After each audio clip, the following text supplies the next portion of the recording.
Nice distraction in the background.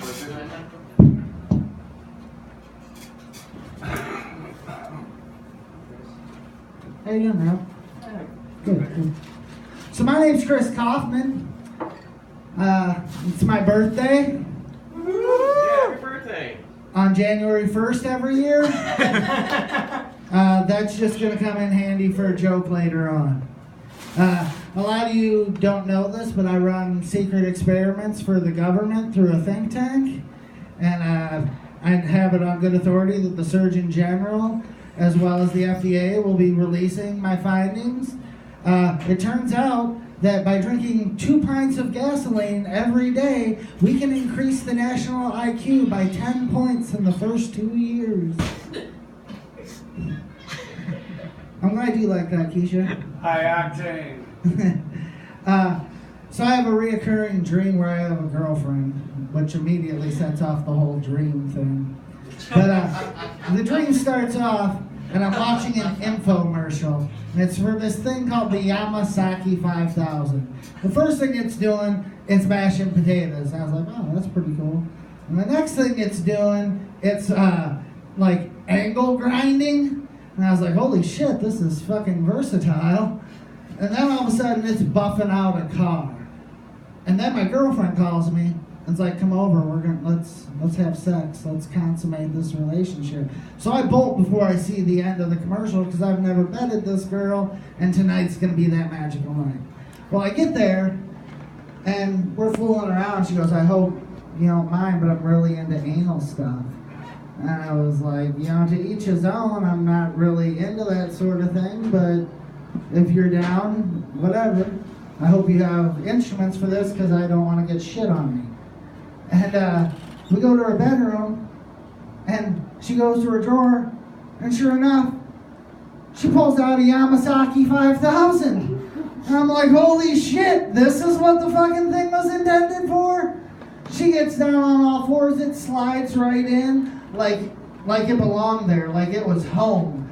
And within minutes, she has an assgasm. A fucking assgasm. I didn't even know that was fucking possible. I pull it out and she looks up at me and she goes, now it's your turn. And I was like, Then I was like, okay, relationships. And I got down on all four. And it didn't go in easy for me like it went in for her. It was like a fucking fight. Like she was wrestling a marlin onto the deck of a fucking ship. But about midway through, I look back, and she's got it in there, and she's got a fucking welder's mask on and a blacksmith apron. She's going to town. And all of a sudden, I wake up when I come on my chest.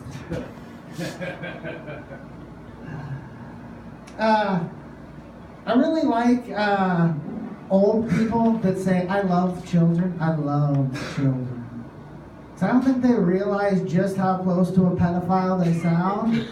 Because they're really like, they're vegan pedophiles is what they are. Because they love children, but they don't want to see the cruelty and abuse that comes with it. But they require that attention from a child, just like we require eating, but they don't want it to hurt, but they love children. So yeah, if you love children, you're a goddamn vegan pedophile.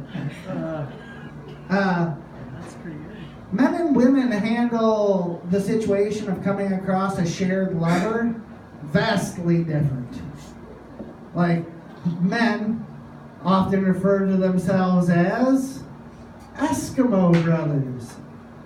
Like, that's really fucking lame and kind of racist. Are they trying to say that if you're an Eskimo, you and your brother have to bang the same chick? Or, I don't know where the connection's at, but it seems really lazily put together. I mean, they could have at least used some, I don't know, alliteration, like Pussy Pals. Pussy Pals works if they want to keep that sense of kinsmanship via being related, you know, cunt cousins. Something like that. But no, they went Eskimo bros. Now, women, on the other hand, are completely different. They have, like, a full system worked out. So once they all find out they've slept with the same guy, the first girl who slept with him, she's the bitch, right? The second girl who slept with him, she's the whore. And the third girl, when it gets to the third girl, women just emit this noise that men can't hear, but like all other women in a 5-block radius hear, and they're like, oh shit, her. Okay, that went okay. So the greatest lesson I ever learned in life is never challenge a midget acrobat to a fight in his personal sex cave.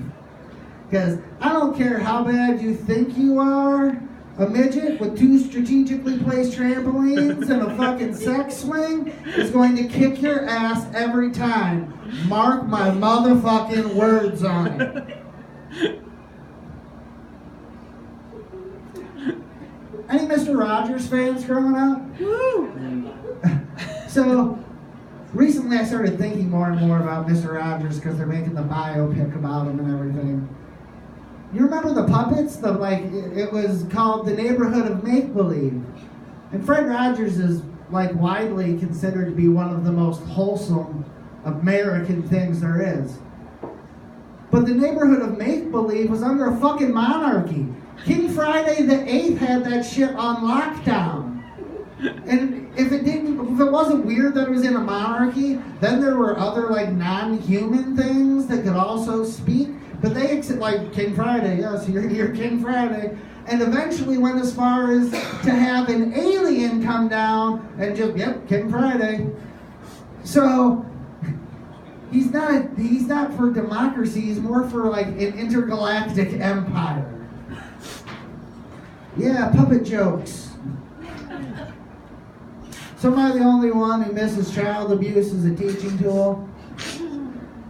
I'm not talking about that turn of the century, early 1900s child abuse, where you beat your kid cripple and blamed it on polio, but we won 2 world wars, so it's alright.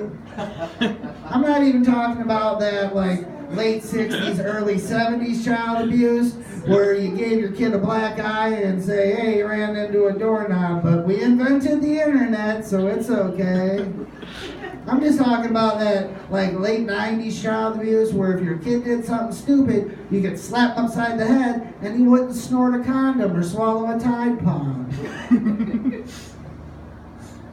A friend of mine got a new place recently, and he immediately hates all of his neighbors. He's giving me reasons for why he hates all of his neighbors. He gets to the one guy, and he goes, I'm fairly certain this guy's a racist. And I was like, well, pray do tell. I need to know what would make, because my friend's as hippity-dippity as it possibly gets. And he said, well, when I first talked to him, he said, I moved up here from Clinton because it was getting too dark. And I think that means he moved because too many black people moved in. My friend gave him the benefit of the doubt. I was like, no, dude, he's totally a fucking racist. But I love that he said, I think, because that means he went through a thought process to get to racist. The guy moved because there's not enough fucking lampposts anymore. They're cutting back on lampposts, gotta move. Or there's a 30 days a night Alaska situation going on in Clinton, Iowa that just happened right recently, and he's like, oh, nope, getting too dark out here, gotta go. Or too many people are painting their houses fucking earth tones or darker, and he's like, I need fucking pastels. I am moving to Stockton, Illinois. So I'll close with this. I think about death a lot, probably because of my naturally cheery disposition. And I don't think about where the soul goes. I'm more concerned about my physical body. Now, I've had several plans of what I want done with my remains over the years. The current plan is to be cremated and introduced into a line of vaginal rejuvenation creams for the ladies that are suffering from droopy lip or palsy puss, as it were. Give a little something back to the feminine community. But my original plan was I wanted to be stuffed. And I looked into this and found out you cannot stuff a human being because people would fuck it. I just want to know, as long as I'm stuffed and fully opposable and whatnot, Why can't I sign a waiver saying, fuck away? It's not like it matters to me. Give me a full-on erection. Give me a lube dispenser in my ass that you squeeze a cheek and I'm fucking good to go. Just as long as on midnight on January 1st every year someone has to shove their hand up my ass and do a ventriloquism act where they sing Old Lang Syne, because god damn it, that be my birthday. My name's Chris Coffman. That's been my time.